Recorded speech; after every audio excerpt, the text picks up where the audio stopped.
Some people still have them. I wonder if they're collector's items now. And then suddenly he's Vic Mackey. And it's, holy cow, this is that guy? This is the same guy? I mean, he's slimmer, he looks younger, he's swaggering, he looks so dangerous. It was a complete transformation. My wife said something brilliant to me at the time. She said, it's not incumbent upon the studios to reinvent you. It's incumbent upon you to reinvent yourself. When it came time to cast the show, there were lots of agents who essentially said, I'm not going to send my client to read for your show. I mean, how good can it possibly be on FX? And there were people in my camp at the time who were like, you can't read for this. It's FX. It's not even you're a network television star. This is what was being said to me at the time. And I said, did you read this? This is the best pilot script I've ever read. Usually the sentence would go, there's a really good new show on FX. The next response in that conversation would be, what is FX? Tell me what an FX is. It was not well known. Most people thought it was a sci-fi network, F/X.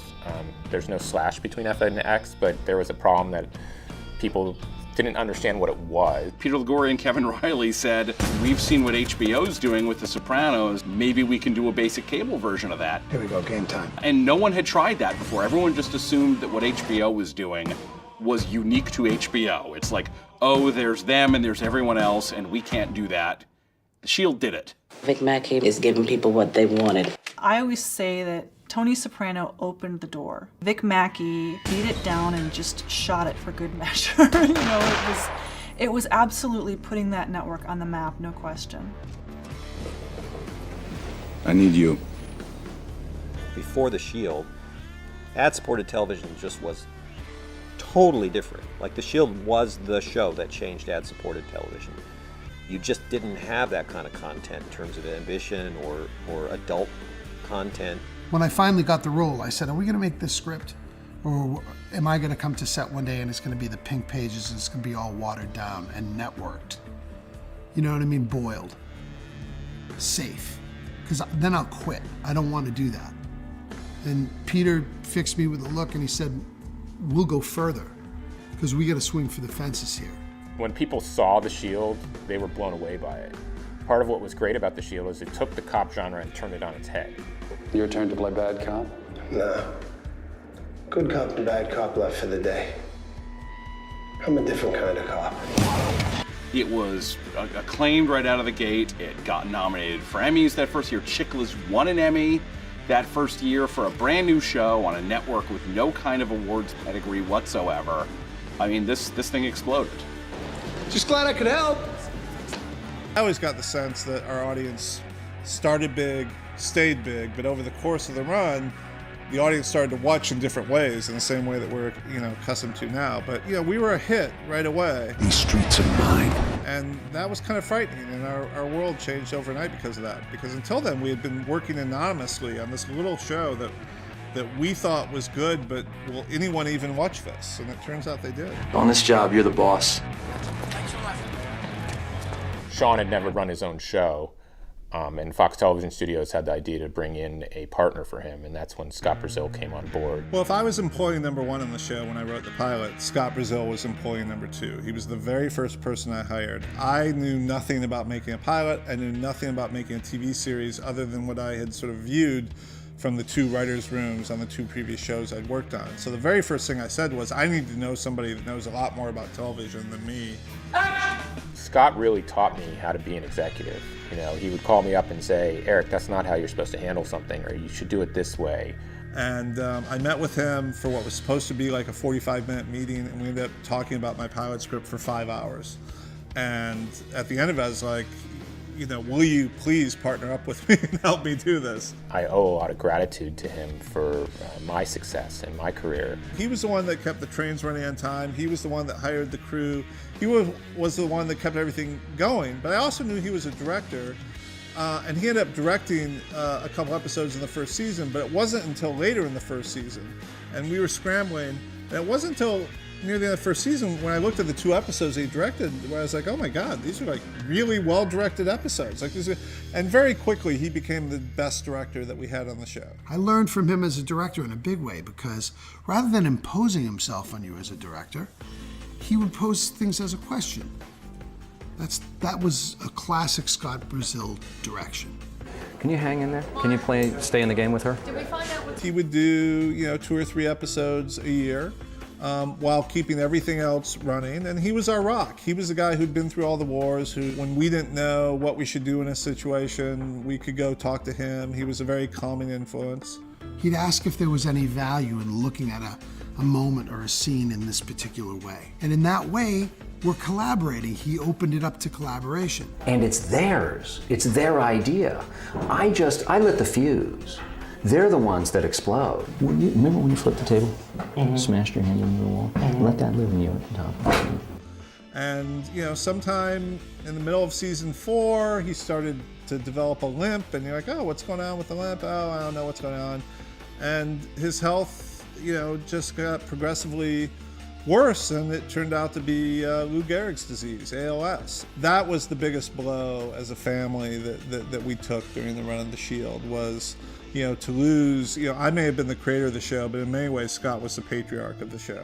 In tribute to Scott, he had set up such a good system, and as he got sick, he really knew that he might not be able to continue working on the show, and he had trained people so well that the machine was still able to run. The great gift that Scott gave us was he spent the previous 5 years really teaching us how to make this TV show. And now we've got to take that mantle and do it without him. And we did the best we could, but we never forgot him, and we miss him to this day.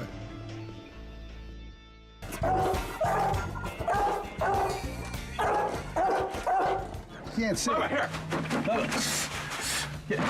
Oh, great. Oh, great. Watch your hands, watch your hand, man. You ready? There's a cut. Is that a big one? Holy shit. Sean is one of the true great showrunners in this business, and I think the work speaks for itself. I would say the big pivot for us was when we realized that we could sort of go outside what the show had become known for. And so in season 4, we cast Glenn Close, for 13 episodes in the show. Glenn Close brought a weird kind of legitimacy to The Shield, and also helped slowly start to eradicate this barrier between movies and TV.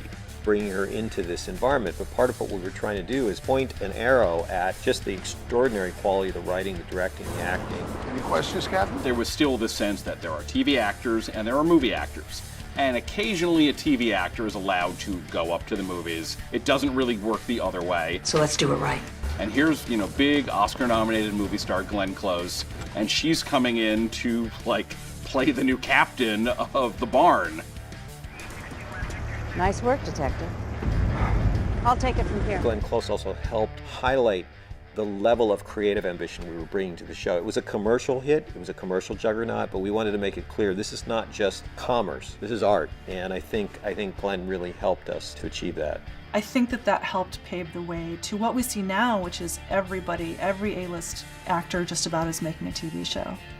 Just at a time where I think our critical attention might have started to wane otherwise, suddenly Glenn Close is really invigorating, season 4, really challenging our actors to do their best work. Keep up the outstanding work.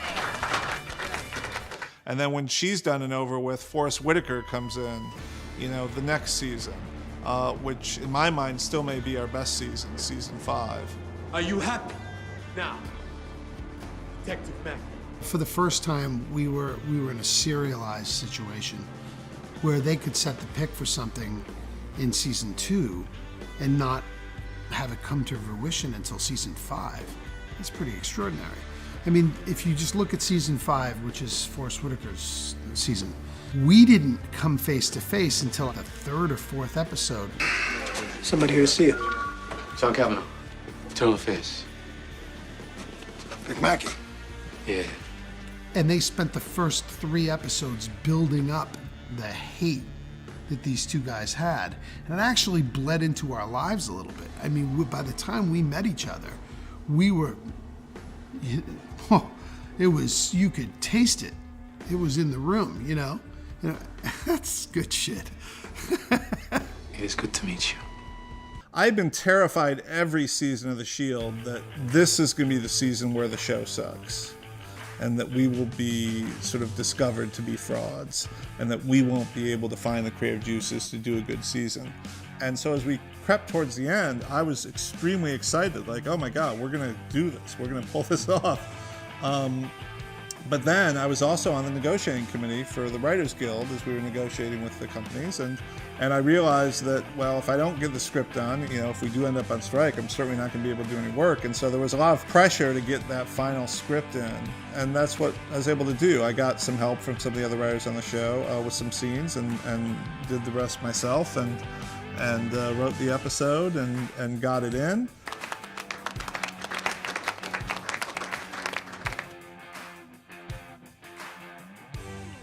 And then there was a strike. I was hoping there wouldn't be a strike, but then there was a strike, and I was like, okay, well, I'm out now. The writer's strike came.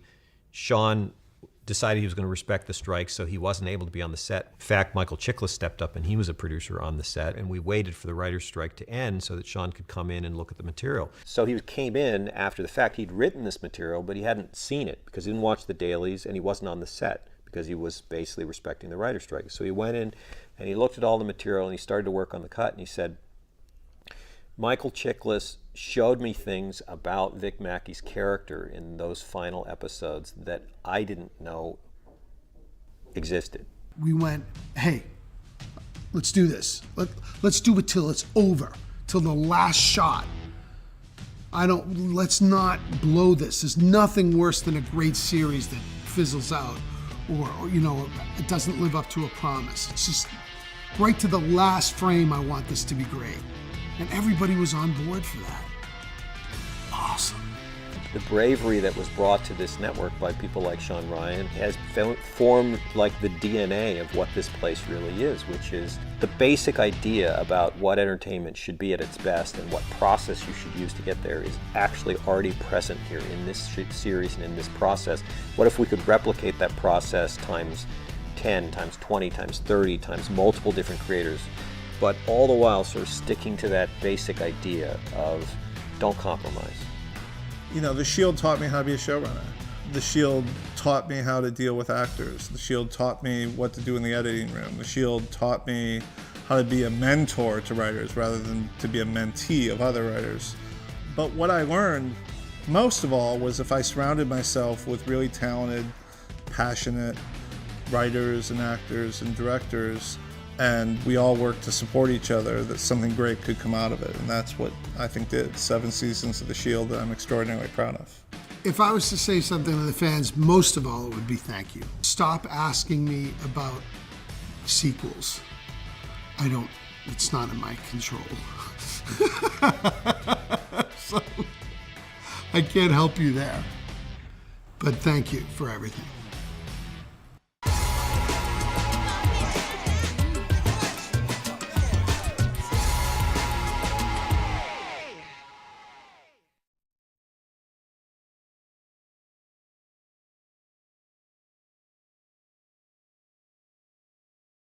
Cut it! What a mess. Okay.